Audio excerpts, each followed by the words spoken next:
Bem-vindos ao segundo take. O meu nome é António Araújo e neste episódio, mais um dedicado a olhar o medo, junto-me ao José Carlos Maltês para uma conversa com João Monteiro, co-diretor do Motel X, sobre invasões alienígenas e, mais em concreto, o clássico de Ridley Scott, Alien, o oitavo passageiro. O João teve a amabilidade de escrever o prefácio para o nosso livro, juntando às nossas vozes um pouco da frustração da forma como o cinema de terror é normalmente tratado. Olá José, mais uma vez. Olá António. E olá João. Sim, olá João, bem-vindo ao segundo take. Estava aqui a falar da frustração perante o tratamento dado ao cinema de terror. Isto, como responsável do Motel X, deve ser uma luta constante, não? Total, aliás, acho que o meu prefácio é um bocado à volta disso, porque às vezes fico verdadeiramente surpreendido com alguns comentários que ouço, às vezes, de amigos próximos, que não dizem, não gosto muito de terror e vou ao Motel X por minha causa. Estava lá a experimentar. E depois saem sempre, fiquei surpreendido, não estava à espera que este filme pudesse ser terror, ou que pudesse haver esta mistura, este híbrido de géneros com comédias ou com melodramas, seja o que for. Eu fico sempre assim um bocado surpreendido, ou seja, eu acho que imagino que a maior parte das pessoas associa o terror essencialmente ao sobrenatural. E a partir daí, eu acho que, por exemplo, O Exorcista, que é o filme que nós vamos celebrar e homenagear o William Friedkin, acho que é um dos grandes responsáveis por isso, porque quando uma pessoa fala de filme de terror, imagina uma miúda possuída a vomitar e a virar a cabeça e perde-se da... E isso, obviamente, tem a ver com...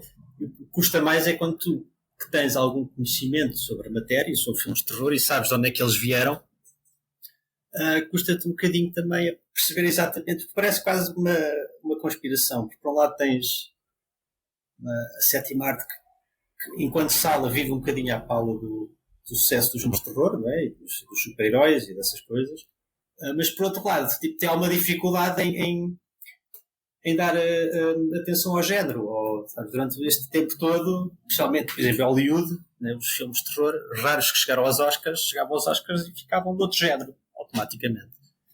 O Graal transformou-se numa comédia, O Silêncio dos Inocentes era um thriller criminal, há uma espécie de limpeza e de lavagem para não...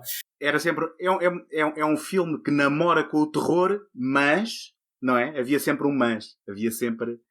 a ressalva de que era mais algo do que isso, como se o terror fosse uma coisa menor, que por si só não pudesse ser só isso, não é? Tinha que ter mais conteúdo. Sim, e por outro lado, a própria Hollywood acaba por nos dar uma visão muito única, pois estamos sempre a ver filmes do mesmo género, não é? Do mesmo subgénero, no caso do terror, que é, lá está, o tal sobrenatural que faz com que as pessoas acreditem que o terror seja só isso, porque Hollywood investe muito, sempre no mesmo. Sim, e depois com o jump scare acaba por ser quase... as pessoas não querem ir para... É quase uma batota, não é? É uma técnica que é quase uma batota, que as pessoas não querem ir para lhes gritarem aos ouvidos e para serem sobressaltadas. O bom terror acaba por ser mais insidioso, mais subtil. E eu penso que muitas pessoas, quando pensam no terror, se calhar pensam naquilo que é o terror que se faz mal feito. E infelizmente há esse preconceito. Não, e é estranho porque se tu fores um cinéfilo, sabes que todos os grandes mestres do cinema, sejam de onde eles forem, desde o Dreyer ao Bergman, ao Fellini, ao Pasolini, a Hitchcock, a Kubrick, quase toda a gente experimentou um filme de terror, ou fez um filme de terror.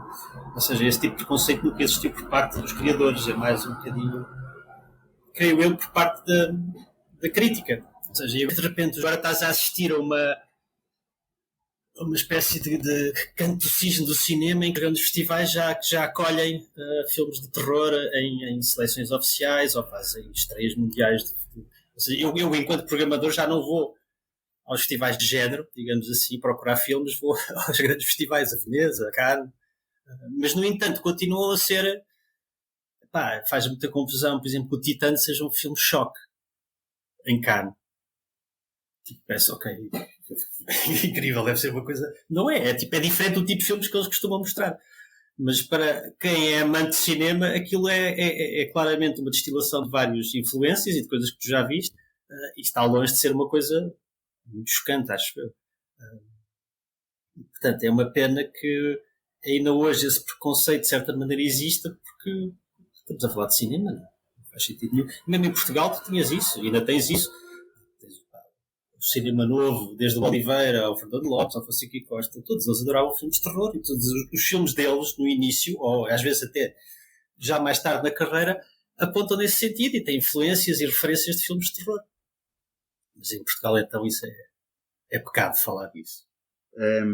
Se ao menos houvesse um livro, não é, João, que tentasse dar a conhecer aquilo que é o cinema terror feito em Portugal. Mas pronto, isto obviamente é uma isto para quem esteja a ver ou ouvir e não sabe, portanto o próprio Motel X o ano passado lançou exatamente este livro que eu estou aqui a falar. Mas então, sendo que nós celebramos o terror no Motel X, João, podes-nos falar aqui de uma forma sintética quais são as novidades e quais são os pontos de interesse do festival deste ano? Claro, pode dizer. O nosso maior foco continua a ser, obviamente, o cinema português e, portanto, nesse sentido, temos estreias europeias, ou estreia nacional do filme de Gabriel Abrantes, que fez um filme de terror chamado A Semente do Mal, que é um título que não deixa muitas dúvidas. Temos microcurtas, que este ano tem um prémio, temos as curtas em competição, temos uma ação só de curtas fora de competição, e uma coisa nova, que deve ser mais ou menos inédita em Portugal, que é uma espécie de colisão de dois festivais no mesmo espaço. Nós vamos acolher este ano o Guiões, que é um festival dedicado ao roteiro de língua portuguesa. Isto inclui, obviamente, Portugal e Brasil. E vai ser uma edição do Guiões mais dedicado à escrita de terror, em português. E, portanto, vamos partilhar alguns convidados, nomeadamente o Rodrigo Teixeira, que é um dos maiores produtores brasileiros fora do Brasil e fora do Brasil. Ele é o produtor do Robert Eggers, por exemplo. E nós vamos fazer uma sessão especial da Bruxa, do The Witch, a ser apresentada por ele. E, portanto, nós também deu origem a um concurso que nós lançámos pela primeira vez este ano de argumentos de terror.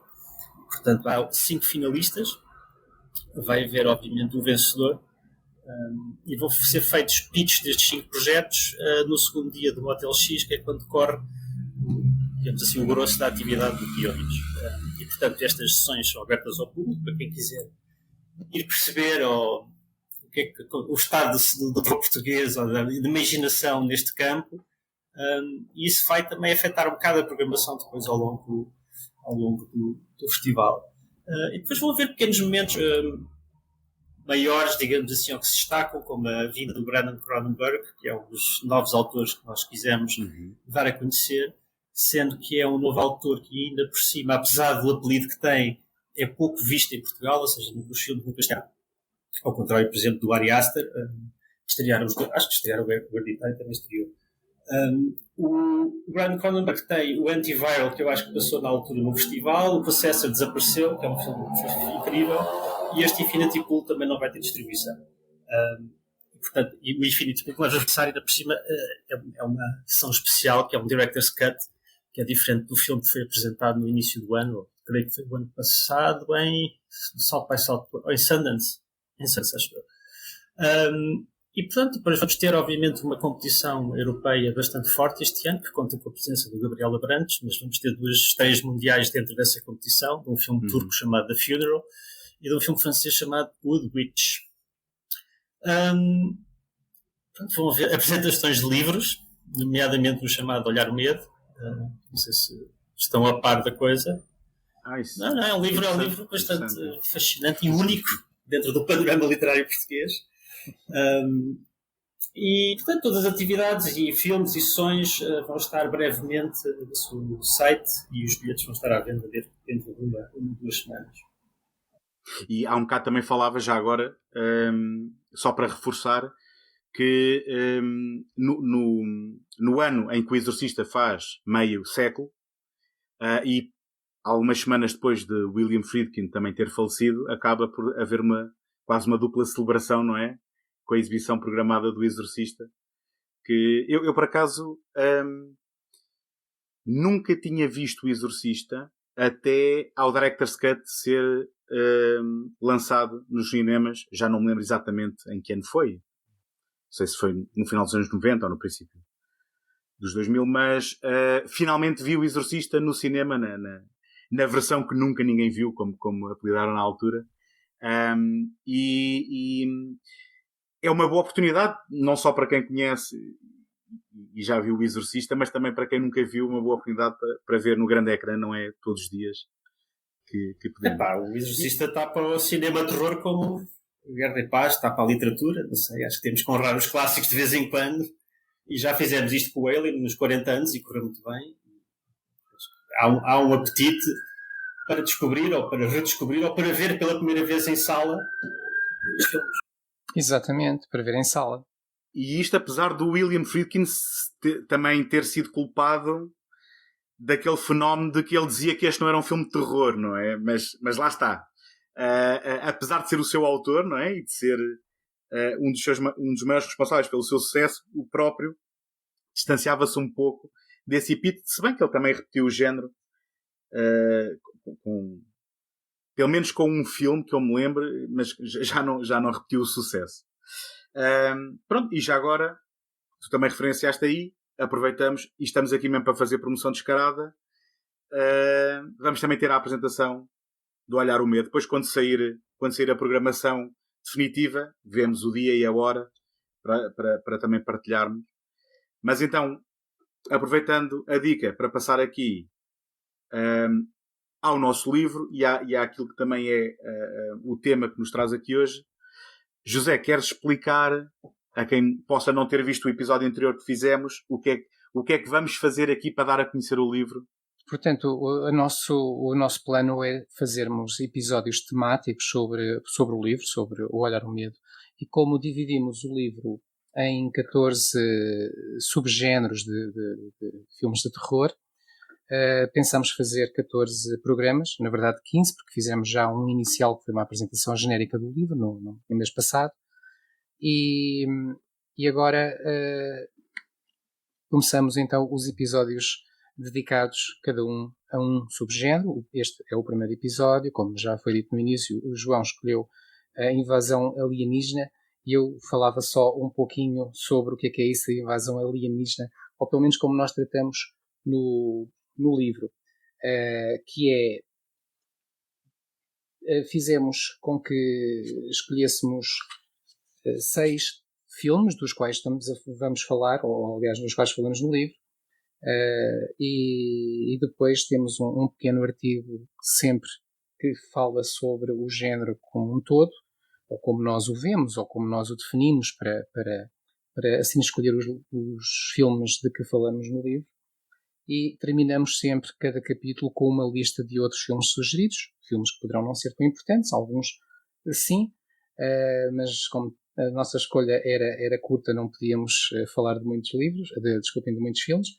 E então, os filmes que nós escolhemos são A Terra em Perigo, Invasion of the Body Snatchers, A Aldeia dos Malditos, exatamente o Alien, o Oitavo Passageiro, o The Thing, Veio do Outro Mundo, o Eles Vivem, They Live, estes dois do John Carpenter, e finalmente o Nome de Código Cloverfield.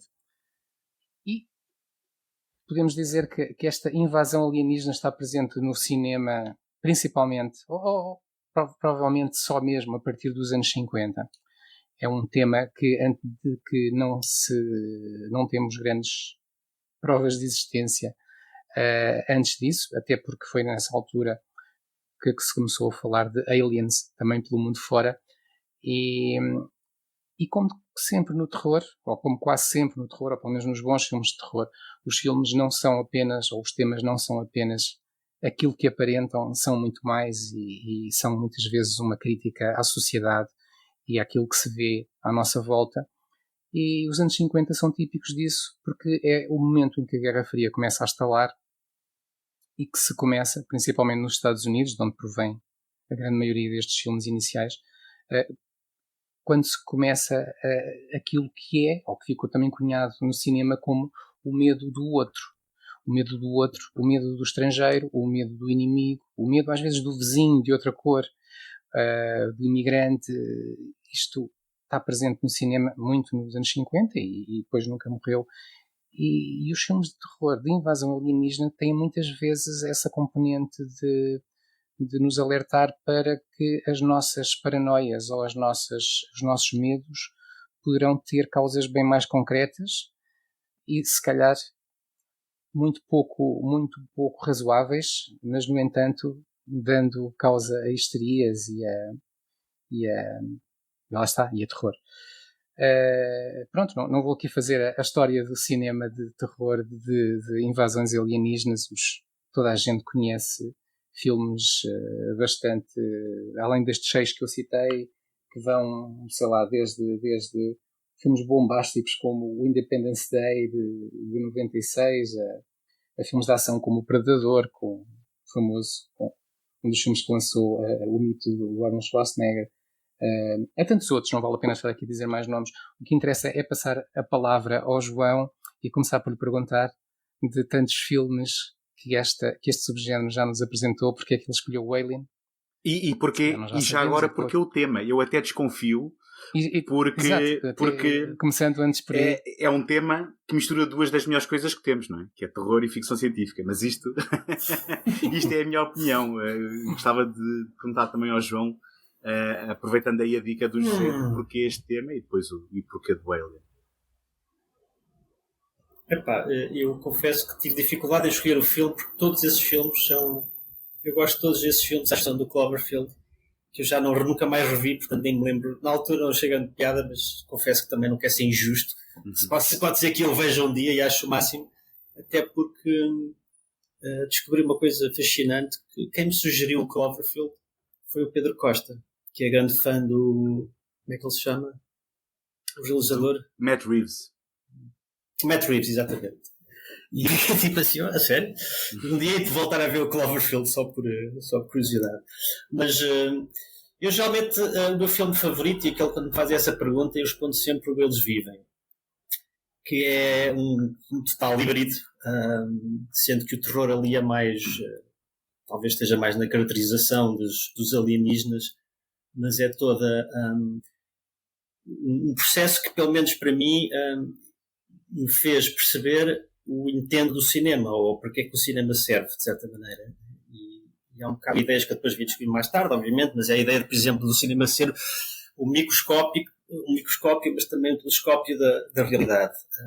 E, portanto, consegue isolar-te as coisas e fazer-te, essencialmente, pensar ou mexer contigo ao ponto de tu, obviamente, não é só a parte física do susto ou do medo, mas de te provocar uma crítica, ou seja, um raciocínio, e provocar. E neste caso eu vi o Eles Vivem, tinha 12 anos e senti imediatamente ali que tinha mudado completamente o meu gosto. Ou seja, comecei a olhar para os filmes de forma diferente e exigir mais deles também. Porque o Eles Vivem é um filme que foi feito basicamente porque o John Carpenter não estava chateado com o capitalismo do Reagan, estava... a sociedade que estava a desenvolver a partir dali, portanto. Ele usa o cinema exatamente para destruir uma das coisas mais nefastas que existem ao cimo da face da Terra, que é a publicidade. E a forma como a publicidade tende a limpar qualquer contexto, qualquer conteúdo, o que é que seja, uma espécie de lexívia cultural. E ele no filme, através de uma cena absolutamente incrível, que tem a ver com os óculos, tem a ver com o poder do cinema, ou seja, essa cena é uma própria metáfora do poder do cinema, ele vê a realidade. Vê exatamente o que as coisas querem dizer. E como, obviamente, aquilo foi assim bastante...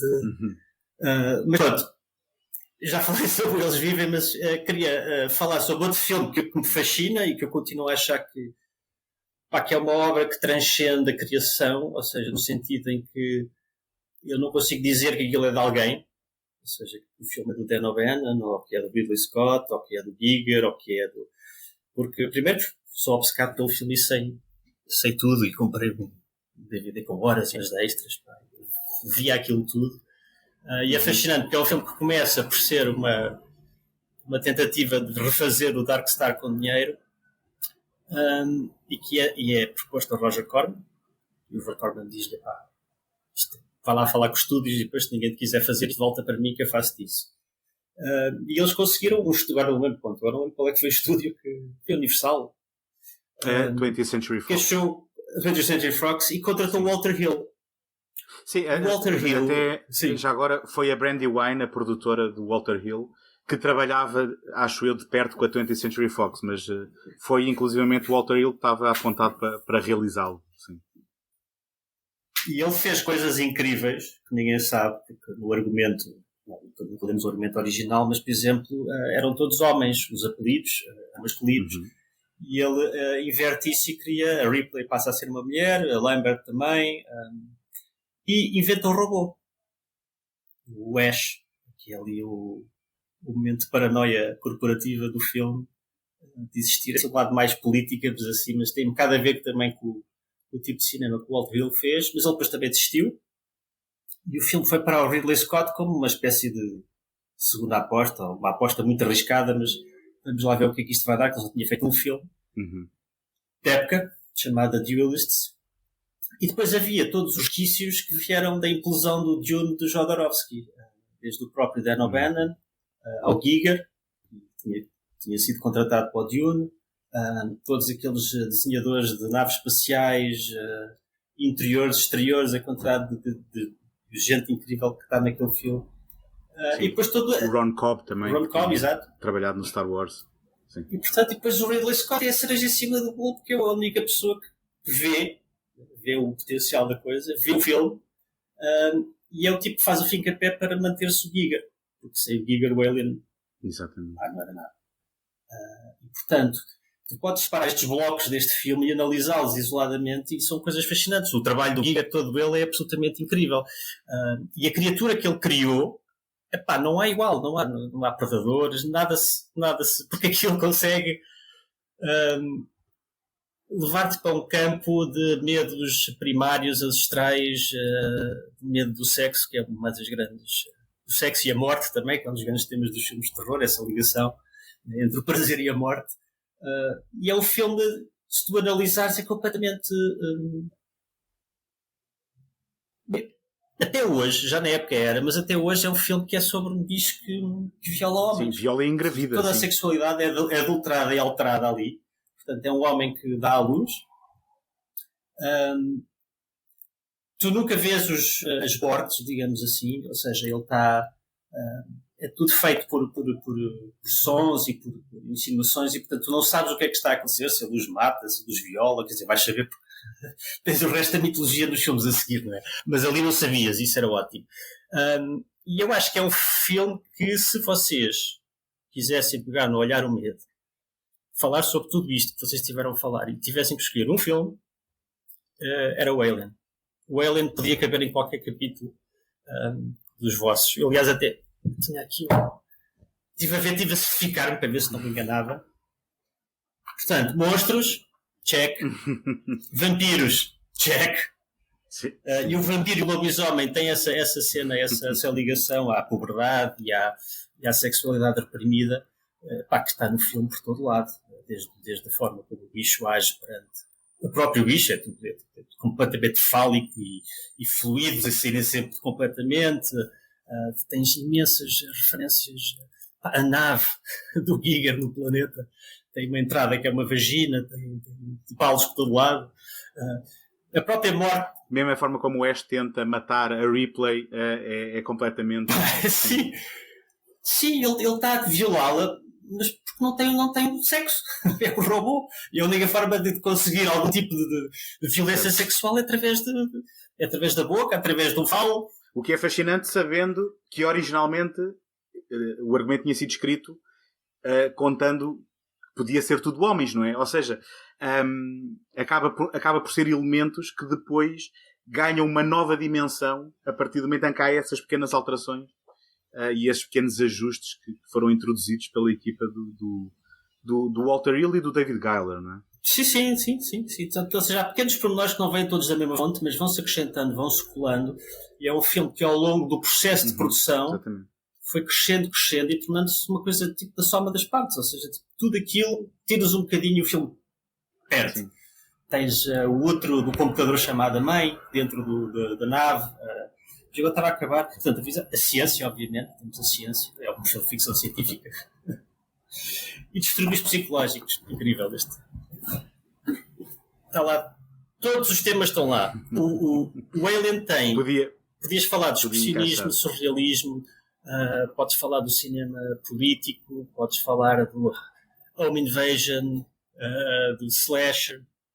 E é um filme que tem na sua... Sim. Assim, a sua base é um dos grandes arquétipos da história da humanidade, que é o mito do Minotauro. Que é o mais... é pré-gregos, pré-helénico, ou seja, vem do tempo micénico, é uma coisa... E é um mito que supostamente é um mito fundador da nossa civilização, né? Há quem diga, inclusive, que nem cristianismo e outro tipo de relações de religiões vêm desta história. Portanto, tens o diabo, que é uma alteração do Minotauro, não é? Dos seus cornos. E aqui tens exatamente isso. São sete passageiros, que geralmente eram em grupos de 7, eram enviados para o sacrifício, jovens em Creta. São todos, obviamente, há todo este lado, eles eram todos virgens, obviamente, mas aqui não sabemos que é, mas obviamente a conotação sexual do filme aponta para isso. Tens um labirinto, que é aquela nave, e tens, por exemplo, a cena do Dallas, a forma como o Dallas morre naqueles túneis completamente labirínticos, acho que é perfeito para isso. E há uma versão da história do labirinto, do Minotauro, em que o Teseu encontra o Minotauro a dormir. Portanto, é assim que ele o mata, aproveita-se, de certa forma. E no filme, a Ripley encontra o bicho ali aninhado, sem se mexer, também isolado, e é assim que ela aproveita para o matar. Portanto, estão lá... Está lá tudo, desde as questões de arquétipos junguianos até a sexualidade reprimida, até todos os subgéneros possíveis e imaginários. Até tens o Val Newton e a famosa máxima de Val Newton, que é tipo, não mostres, né, sugere. E é um filme que tem um orçamento do caraças, mas o Ridley Scott optou, e bem, por mostrar o mínimo possível do bicho. Isso é o que eu mais... Aquilo que eu mais odeio nos outros filmes é que eu não quero vê-lo todo a saltar e a dar cambalhotas. Eu gosto de todo aquele espaço que o filme te deixa à imaginação. E é uma realização prodigiosa. É uma coisa que parece feita, vem de outra dimensão. Quase tipo um filme que... A lógica da obra-prima intemporal. É um filme que resiste ao tempo, não parece que vamos remexer naquilo e dizer que não, o Alien tem que sair do top 5. Não é possível. E o Alien é um bocado como o Exorcista, como o Shining ou como o Psycho, em que tens um realizador que não é de género, um realizador de cinema, mas que quando olha para o terror pensa, eu quero fazer um filme intemporal, eu quero fazer uma obra-prima. E todos eles conseguiram. E todos, nestes casos que eu falei, são as coisas mais... São os filmes mais famosos da história do terror, são feitos por realizadores que não são propriamente de terror. Eu revi o filme e tenho tendência a concordar com o que tu disseste, porque é um daqueles filmes que é uma caixinha de surpresas, está sempre a revelar. Mas eu queria ir só um pouco atrás, só para partilhar aqui algumas coisas que eu acho engraçadas. Aquilo que falaste do Eles Vivem, eu até poderia repetir o que tu disseste, aplicando ao John Carpenter. O John Carpenter é um dos primeiros nomes de autores que eu me lembro de em miúdo conhecer e perceber que havia uma pessoa, um artista, por trás de determinados títulos. E não é por acaso, nós já fizemos esta contabilidade há algum tempo, mas eu penso que estou certo. Não é por acaso que é o autor com mais títulos no nosso livro, porque nós tendemos para o John Carpenter. E acaba também, mesmo na gênese do Alien, por ser um ponto de referência, porque o Dark Star que tu falaste, que tinha sido um projeto do Dan O'Bannon com o John Carpenter, lá está. É um projeto do John Carpenter em que o Dan O'Bannon sai descontente e que decide refazer, mas agora sendo ele o autor e esquecendo a comédia. E outra coisa que eu também acho curiosa é que, João, como tu disseste, Nós, em 2019, no Motel X, tivemos a exibição do Alien original na celebração dos seus 40, não é? 40, não é? 40 anos. Exatamente. E portanto, eu estive nessa exibição. Nesse mesmo ano, foi lá exibido aquele documentário, o Memory, do Alexander Philippe também, que como tendo algumas omissões, é mais do que um making of e tenta ir ao âmago também temático do filme, sendo que também acaba por contar algumas daquilo que são as histórias de bastidores. E já em 2021 também passou no Motel X um filme muito engraçado que é o Alien on Stage. Sim, pois foi. Basicamente, estás lembrado, não é? Um grupo de condutores de autocarros de um lugarejo de Inglaterra, que é Dorset, decidem encenar isso no seu grupo de teatro amador. E acabam, inclusivamente, depois por levar isto ao West End de Londres. E, pronto, isto tudo para dizer o quê? Que eu tenho um passado recente que gravita à volta do Alien e à conta do Motel X. E, portanto, acabou por ser uma escolha tua muito interessante. Eu fascina-me também o facto de este filme ser o resultado de várias forças a puxar em várias direções, às vezes, e depois tudo a combinar e tudo a conjugar. E se me permitir já agora, eu começo o texto, este texto no livro é da minha autoria, eu começo o texto do Alien a dizer o seguinte: Alien, o oitavo passageiro, é talvez o filme seminal no que respeita à fusão dos géneros de terror e ficção científica. E o processo criativo que lhe deu origem é quase tão fascinante como o próprio filme. Convém lembrar que, como todos os trabalhos de gênio, não nasceu totalmente formado, tendo, ao invés, sido o resultado de uma gestação de metamorfose quase tão complexa como aquela sofrida pela criatura, que se tornaria na estrela da saga a que deu origem. Pronto, e eu penso que isto, o que eu estava aqui basicamente a tentar transmitir é precisamente percebermos que, e ao contrário de que muitas vezes possamos pensar, um filme não nasce formado na cabeça de um autor que o mete num argumento e que depois vamos filmar exatamente aquilo. E este em particular são esses vários elementos de vários focos de criatividade, sendo que obviamente o maestro que permitiu que isto tudo desse resultado a uma obra consistente e da qualidade que é o Alien foi obviamente o Ridley Scott, que teve a visão, porque quando tu disseste o Ridley Scott foi decisivo para o Giger continuar no projeto, ele já tinha sido despedido. Ele foi decisivo para o trazerem de volta, porque os produtores da 20th Century Fox, do que fosse, diziam que não, isto é muito esquisito, não queremos isto.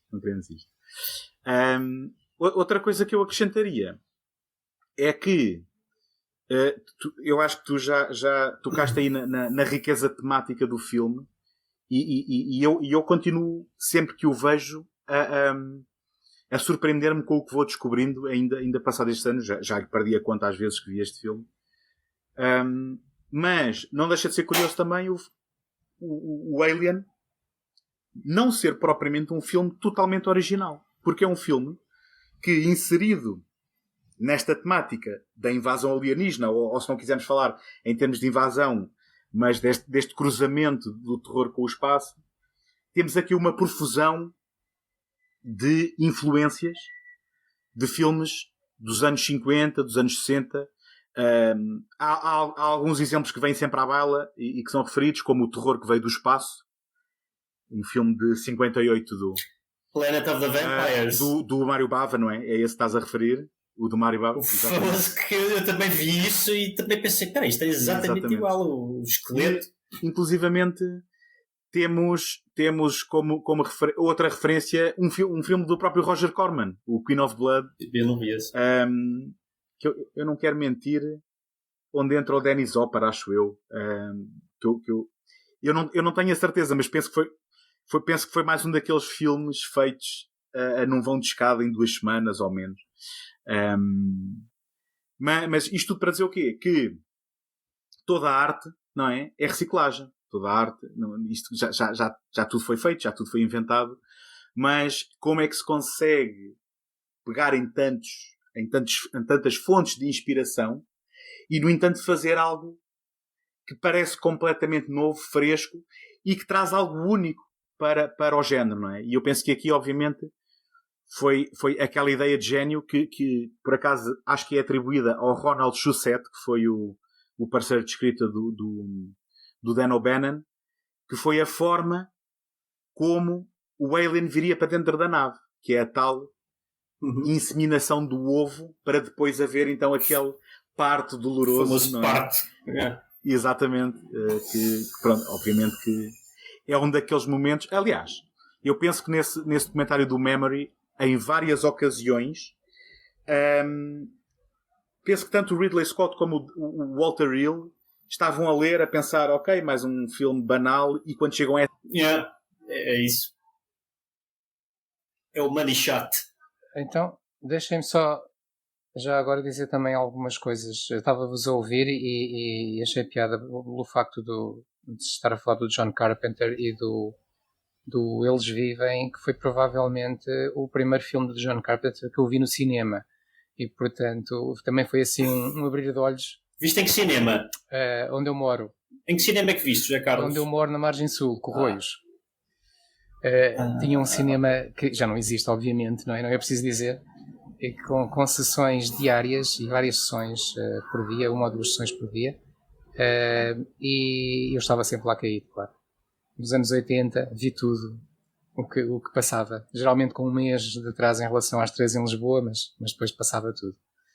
E foi já se vinham com 6 meses de atraso. É claro, nessa altura os atrasos eram muito grandes. José, desculpa estar a interromper ainda agora de passar a palavra, mas já agora não posso deixar de partilhar que foi o primeiro filme que eu vi sozinho num cinema, pago do meu bolso, em que juntei a minha mesada e, sem supervisão parental, decidi ir ao cinema. Foi o Eles Vivem. Isto é verídico e, portanto, é aqui um elo de ligação também muito engraçado. Se foram os melhores 300 escudos que tu gastaste na vida. Sim, talvez menos. Sim. Já nem me lembro quanto é que Eu também não.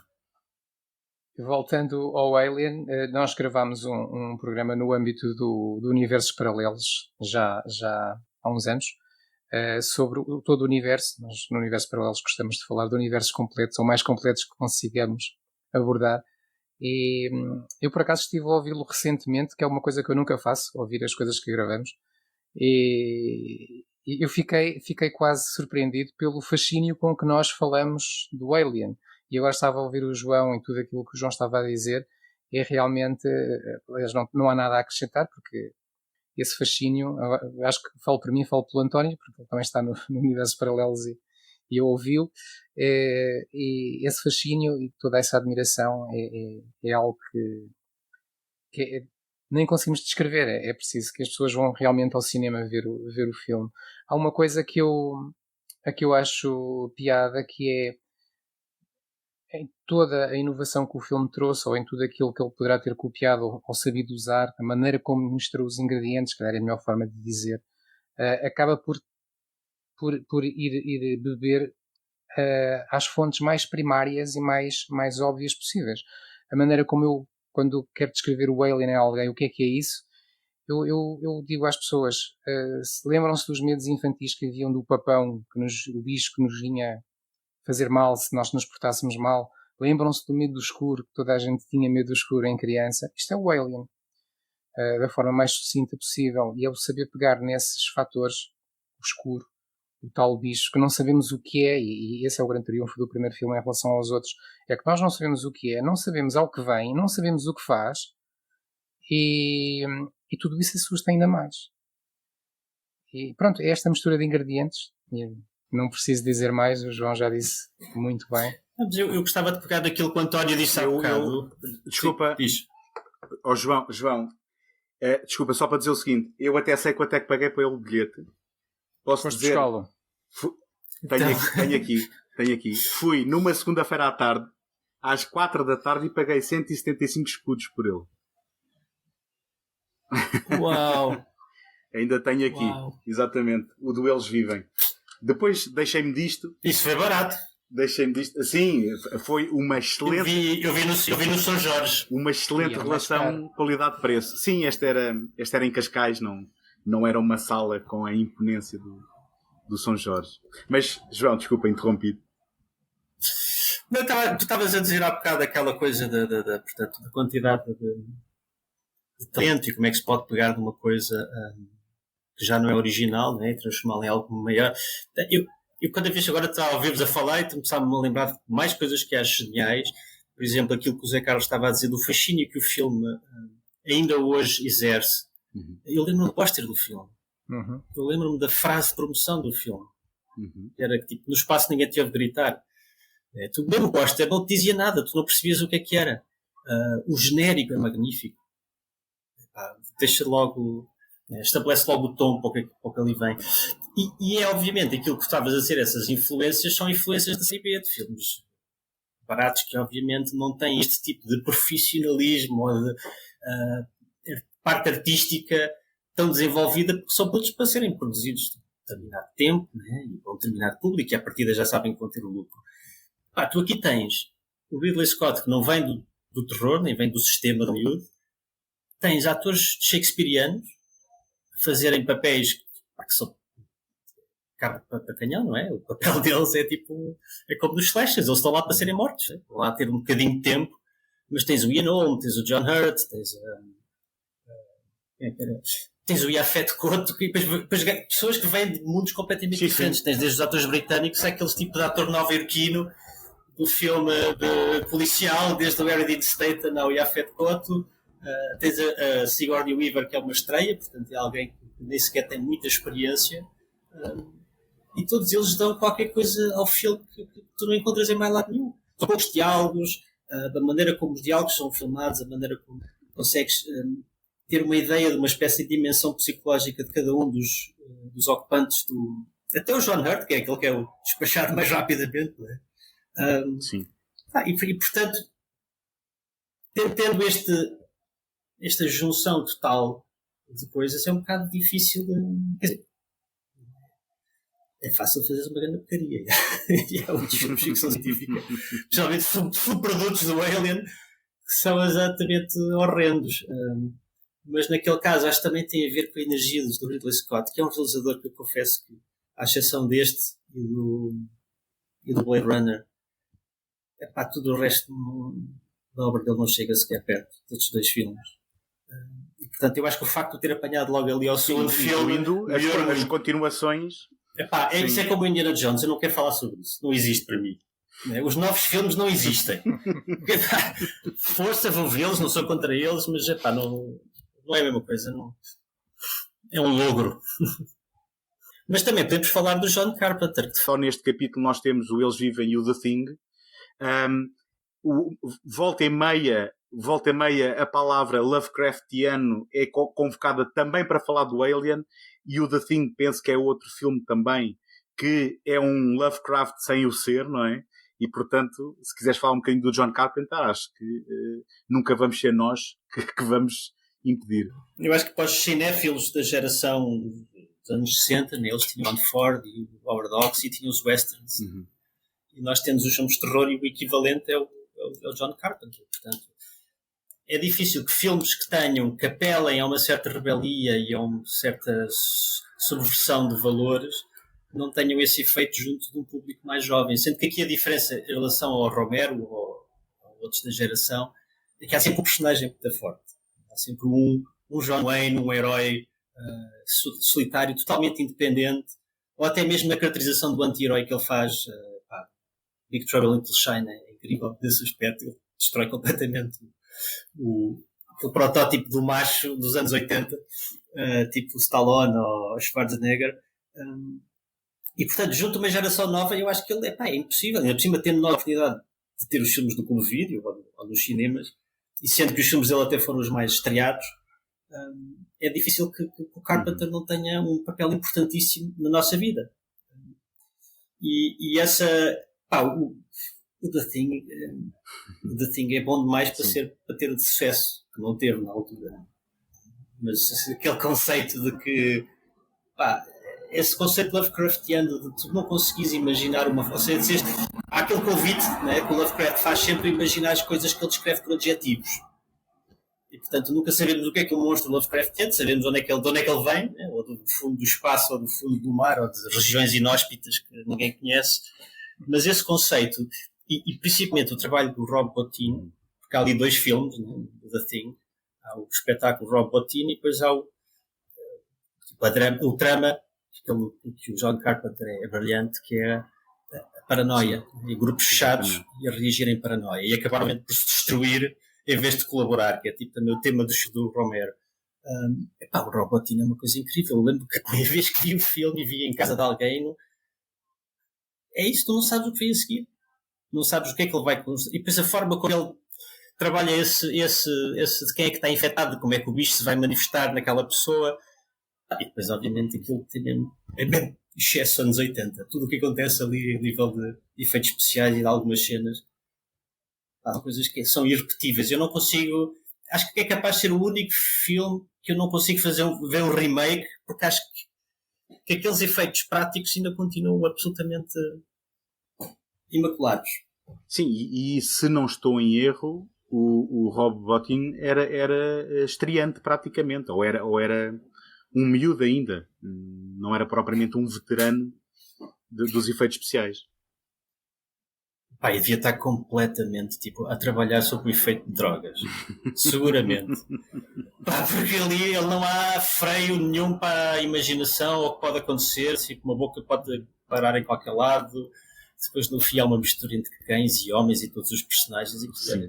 E a famosa cena quase transcende do como é que é, daquele ataque cardíaco, não é? Em que o peito abre e depois a cabeça sai e transforma-se numa aranha. Quer dizer, é efetivamente preciso ter uma imaginação muito fértil.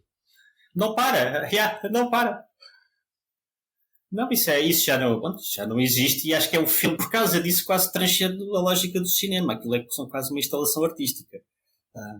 E isso era a parte mais interessante destes artistas, destes artesãos, que agora infelizmente não existem, ou quer dizer, infelizmente, mas estes filmes marcaram muito essa lógica do efeito especial, que era aquilo que nós procuramos nos filmes americanos, era conseguir, e que os filmes americanos nos foram andando, de certa maneira. Agora toda a gente tem acesso a um programa qualquer de efeitos especiais e pode fazer qualquer coisa. Um bocado que vejo isso nas curtas que nós recebemos portuguesas, sem meios nenhuns, mas às vezes tem um efeito qualquer que resulta muito bem. Mas é uma arte perdida, claramente. O John Carpenter, mesmo num dia mau, pelo menos sabia filmar como ninguém, não é? Mesmo que não tivesse ali a estrelinha do argumento, ou não tivesse a inspiração não sei do quê, ninguém filma como o John Carpenter. E isto aqui também corremos o risco de parecer três velhos a gritarem contra a nuvem, não é? Mas a verdade é que quem é que filma hoje em dia como um John Carpenter? Quem é que nos consegue levar a uma sala de cinema e espantar-nos com a forma como ele encena, como ele filma, onde coloca a câmara? Quer dizer, não é igual. Não é igual. Mas ainda havia mais filmes, é que fosse, tinha um capítulo, era Village of the Damned, não era? Sim, o original. E o original não o remake do John Carpenter. Sim. Sabes que há outro remake desse filme, há outro remake do Village of the Damned. Chama-se O Laço Branco. Não vi. É do Haneke, feito pelo Michael Haneke, sim. Pá, é inacreditável. Esse é outro realizador de filmes de terror não assumido. Todos os filmes dele são filmes de género hiperrealistas. E esse então é só miúdos loiros, sinistros, e que ele usa isso para fazer um bocadinho, explicar um bocadinho a ascensão do fascismo do século XX, no início do século XX. E pronto, lá está, olha, é o que a metáfora do terror permite fazer também. Exato. Certo. Sim, um grande filme. O outro era o Body Snatchers. O Body Snatchers é incrível também. E o Body Snatchers tem um truque que nunca ninguém percebeu. Ou seja, qual era a intenção do Don Siegel. Porque a metáfora daquilo dava tanto para ele ter conotações comunistas, né? na altura da Caça às Bruxas, mas também era um filme quase que podia ser lido como uma parábola anticomunista. Cada pessoa vê o que quer naquela. É quase uma folha em branco onde a pessoa é que imprime a perspectiva que traz para o filme, não é? Sim, sem dúvida. E acho que isso é a parte mais genial, e depois acho que é incrível que seja um filme que foi tipo refeito em todas as décadas. Há aquele remake de Philip Kaufman nos anos 70, nos anos 80 é o do Abel Ferrara. Sim. Há outro que esse eu nunca vi, que é com o Nicole Kidman e com Jeremy Norton, o Daniel Craig. Essa já não vi, mas os outros eram interessantes. Mas é muito mau. Mas fizeste muito bem, João, em não ver esse. Sim. Esse é muito mau mesmo. Mas também foi uma produção conturbada, com um realizador despedido a meio, e depois tiveram que chamar, acho que até foram os Wachowskis, acho eu, que até deram lá um toquezinho. Mas sim, o filme é um desastre. Não funciona. Mas acho que é o maior exemplo do cinema paranoico dos anos 50 que o José Carlos estava a falar no início. Uhum. Porque tem exatamente esse não só o medo do atómico, o medo do vizinho, o medo do outro. De repente as pessoas que são tuas amigas ou que são as tuas familiares um dia mudam, estão exatamente iguais, mas não têm sentimentos nenhuns. São pessoas, são zombies autênticos. E depois a ideia de quando tu adormeces já não voltas. Isso são tudo elementos magníficos de um filme muito barato, de facto, mas que é uma metáfora intemporal. É um bocado como o Stepford Wives, escrito pelo Ira Levin. Há um filme Brian Forbes. Há uma versão dos anos 70 que é muito boa. Sim. Depois foi feito, pelo menos, há um remake com a Nicole também com a Nicole Kidman. Sim. Mais uma vez. Esse nunca vi. E depois há outro remake chamado Get Out. Exatamente. Que é também exatamente a mesma coisa. Esse também é mais... Se quiser te calca certas cenas desse filme do Brian Forbes. É engraçado porque há esse tipo de filmes que são quase standards, né? São quase como aquela coisa do jazz em que eles tocam a mesma música e eles mudam um bocadinho, e que permite que de vez em quando, um bocado como o Romero fazia, o Romero 10 em 10 anos fazia um filme de zombies, né? Para tentar, exatamente, através do zombie, explicar o ponto em que estávamos, e tenho pena que vamos a precisar de um filme dele, por acaso. Sim, mas esse refazer, lá está, quando tens um autor com uma visão própria, com uma boa perspectiva do material, consegue reinvigorar esse conceito para toda uma nova geração, não é? O Get Out, eu penso que a influência do Stepford Wives foi assumida e, portanto, não deixa de ser intrigante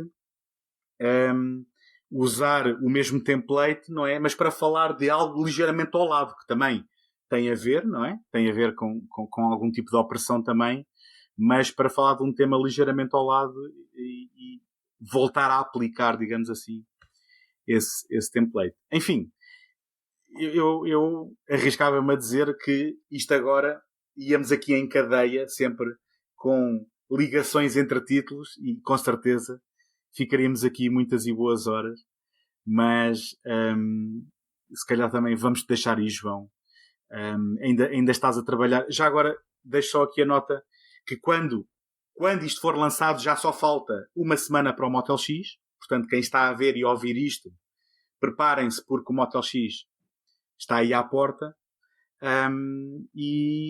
Resta-nos agradecer ao João a amabilidade de ter escrito o nosso prefácio, de ter convidado para nós apresentarmos o livro no Motel X e de estar agora aqui a conversar connosco. Muito obrigado, João, por obrigado eu por tudo. Aceito isto. Não, obrigado eu por tudo. Ainda no espírito das Jornadas Mundiais da Juventude, eu agradeço, irmãos, pelo vosso trabalho, pela vossa presença, pela vossa existência. E pronto, convido toda a gente a ir descobrir este livro e principalmente a comprá-lo.